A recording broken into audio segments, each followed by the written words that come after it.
Hi everyone, and welcome to SA Soccer Magazine and the Money Man with the Money Boy. Hey, you're almost a man now. You got more of a beard than I do. Getting there. You're getting there. Well done.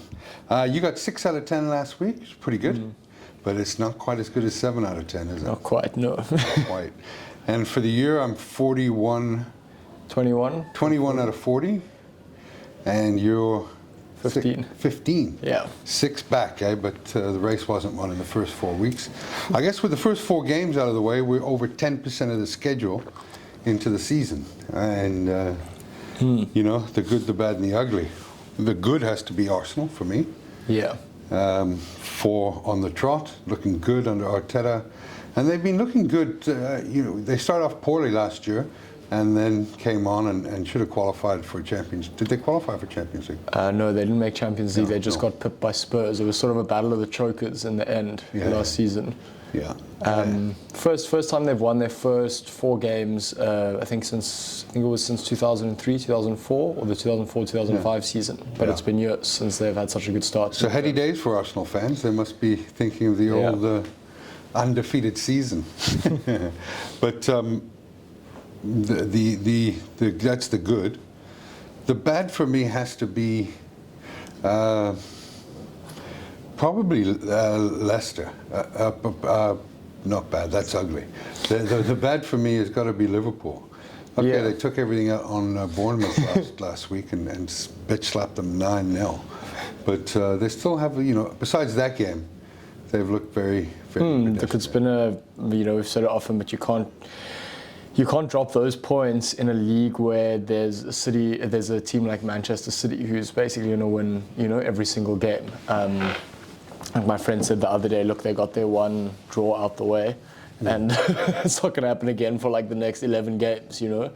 But look, I mean, Liverpool responded in the best way possible. There's no better way to respond than come out and just completely tank a team that, you know, is of much lower quality, which they did. So I think everyone, including myself, that had Mo Salah as, you know, in their team, was pretty bummed that in a 9-goal game he didn't get 1 assist or 1 goal. But luckily I had Haaland captained, and he got a hat-trick. So. Did you have him triple captain? No. So I've actually triple captained him for this week because it's a double game week. They're playing Nottingham Forest tomorrow or Wednesday, and then they play not Newcastle. I'm not sure who they play on the weekend, but it's 2 games. So made him triple captain for this week, hoping he maybe gets 5 or 6 goals.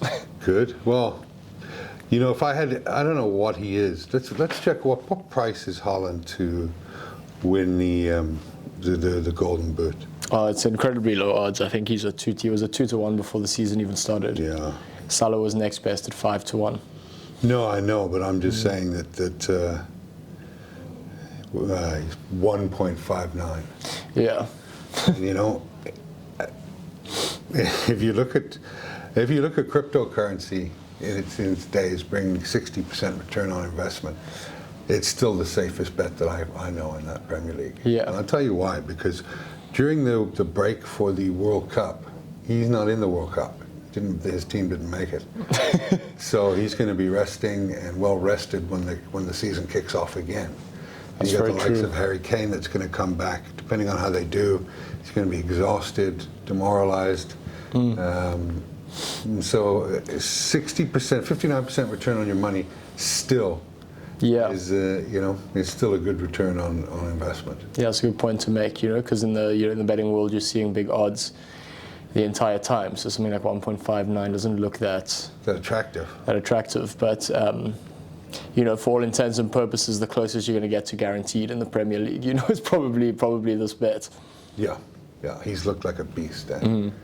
Just wonderful to watch. Well, I mean, that last goal that he scored, you know, if you watch from the reverse angle, how everyone spoke about his size and his pace, and he literally does, you know, he gets the ball, you know, on his feet, but he's holding off the defender, he's busting through the other one.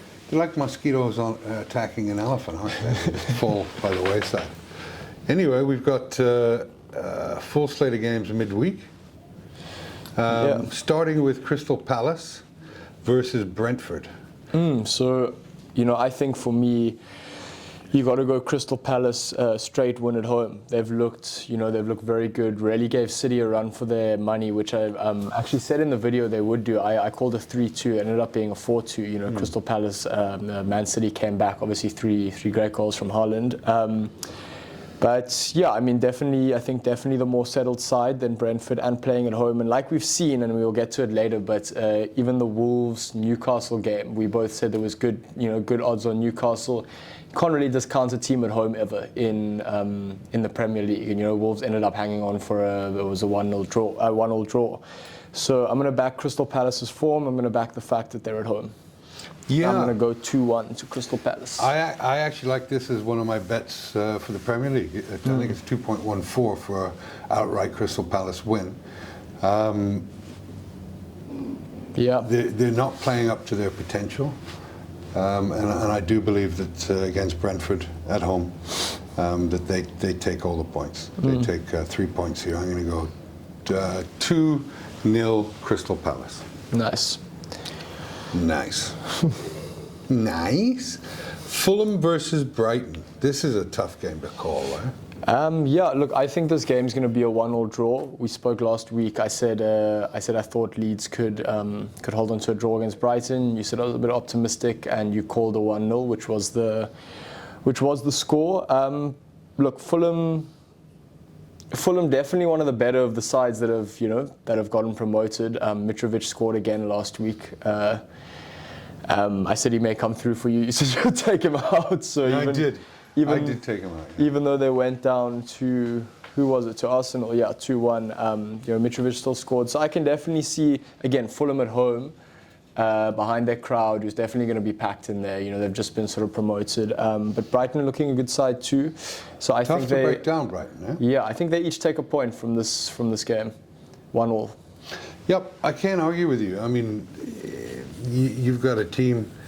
Mitrovic has been proven his class at this level.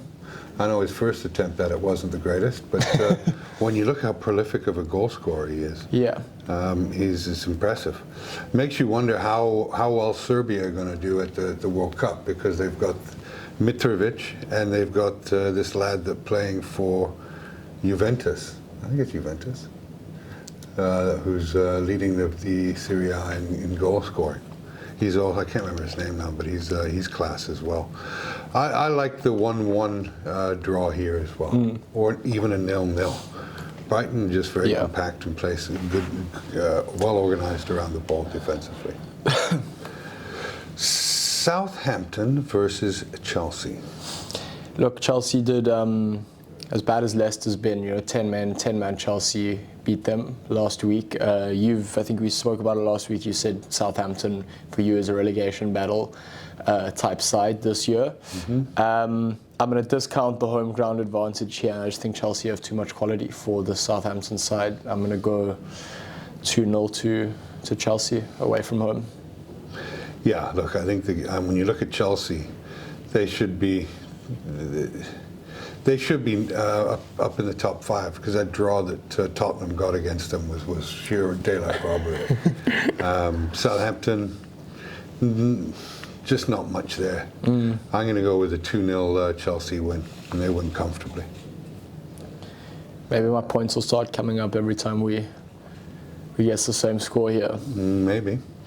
Leeds versus Everton. This is a tough one to call. I'm still not buying. I know Leeds are sitting 5th. Yeah. And, they played well against Brighton, actually. You still feel the big crash is coming? I do, but I mean, they've looked good at home. Yeah. So I'm going to have to back a 1-0 Leeds win. Yeah, I was going to say, if the crash is coming, it's not against Frank the Tank's men. And I think Everton I think Lampard's the first guy fired Premier League manager. Yeah, I'm gonna have to agree with you there. But I'm going to go 2-1 to Leeds. Okay. Bournemouth versus Wolverhampton. How does Scotty Parker pick up Bournemouth after losing by a touchdown and a safety to Liverpool? She's 9-0. What an aberration. Yeah. I mean, that game was, we had our 5-year reunion from school, and we were at Forries after the Springboks lost to Australia and Sachs lost to Weinberg. We were up at Forries for a 5-year reunion, and just sort of like the saving grace It's been was 5 years. Yeah, 5 years. I still remember you as a pudgy little fucker. With the basketball kits on. Yeah, but I mean, we were up there, and the only saving grace for the day was just watching every time I got another beer, looking up, and Liverpool were another goal up. Yeah. But then, like I said, checking my fantasy, and Mo Salah was still on 3 points. Well, it was a great day to have to triple captain Firmino. And there's always some idiot that does it, because why would you have Firmino triple captain? Do you know what I mean? If there's no one that triple captain Firmino was like, well, he has a wife and family, but 6 points on it, 4 assists, 2 goals. Yeah. Wow, what a performance! Eh? No, insane. But yeah, great to just, like I said, great to watch them so emphatically respond. And I think also to see kind of young guys like Carvalho come on, score, to see different guys also kind of scoring and enjoy. They look like they really enjoyed themselves playing that game. I think it'd be hard not to when you're winning 9-0. But anyway, like you said, how do you pick up Bournemouth from that? They are at home. Wolves is the one side, I think we've been doing these shows now for 3 years, that I just never know when it comes to Wolves, They've pulled some surprise ones out the bag. They're that team that you almost like banana peel for some sides, but then they could very well go like draw to Bournemouth. It's like I really struggle with Wolves, but you got to just follow the sake of form, and form has been Wolves. But I don't think an easy win. I think a 1-0 or a 2-0. Well, it's interesting you're saying that form has been Wolves. I think Bournemouth won the first game of the season. I can't remember who it was against. Their first game of the year, and then Wolves have drawn 2. Wolves sit 19th, but I think that they'll have too much for Bournemouth. I think they got a 2-1 victory against Bournemouth. And Scotty Parker's nightmare continues. But then Bournemouth didn't spend any money. Yeah. So I think that when you go down in the Premier League, you get £50 million to go down with. So they're not a club with massive ambitions of staying in the Premier League. That's clear from them. Yeah. And to me, you're looking at Bournemouth definitely going down. They're the one that I can pretty much guarantee people are going down. Yeah. Next, Arsenal versus Aston Villa. Another man that's under the cosh after West Ham scored a late goal against them is Stevie G. Stevie G is not he hasn't come out the blocks like with this Aston Villa side. Here I think it's as simple as just not being controversial and just following the fact that Arsenal have had a brilliant start to the season. Their midfield's firing, Jesus is firing up front. They look like a much more coherent side than Aston Villa do. So I think it's quite simple what you take here. I'm not outruling like an upset, which there always is in the Premier League, but it would be silly to not bet on Arsenal to beat Aston Villa at home, given their current form. Look, Aston Villa are terrible away. They usually rely on their home form, and Arsenal, I see them going 5-0, and have everybody in North London dreaming of a Premier League title. Yeah. Far too early, but it's nice to see Man City not at the top. Yeah. For sure. So I'm going to go with a 3-0 Arsenal victory here. I'm going to go 3-1. 28-1 on Notts Forest to beat Man City. Sometimes you just don't have to take that tickle. Sometimes you just have to take that tickle. Even if it's for 100 rand, a hundy. Yeah. Man City should. Sorry, folks. Man City should win this game, and they should win it well. I'm saying 3-1 Man City. Yeah, I'm gonna say 4-1. Okay. And now we have a London derby, West Ham and East versus Tottenham. Where are they in London? Tottenham's North London. Yeah, okay. So you got West Ham versus Tottenham. Look, I know you said Tottenham haven't really impressed you, but they just keep getting points. Yeah, I get that. I get the point. As a friend of mine once said. I get the point. I'm going to go with a 1-1 draw in this match. I'm going to go 2-1 to Tottenham. Then we have Liverpool versus Newcastle. Another tough game for Liverpool. Right? Yeah. I mean, like you say that like the first 3 games should have been there. They shouldn't have been tough games, but they were, you know. Yeah, they were, but they shouldn't have been. 9-1 on Newcastle kind of intrigues me because, you know, they signed, who's a fantastic football player. Yeah, it's gone through now. Yeah. So 70 million pounds.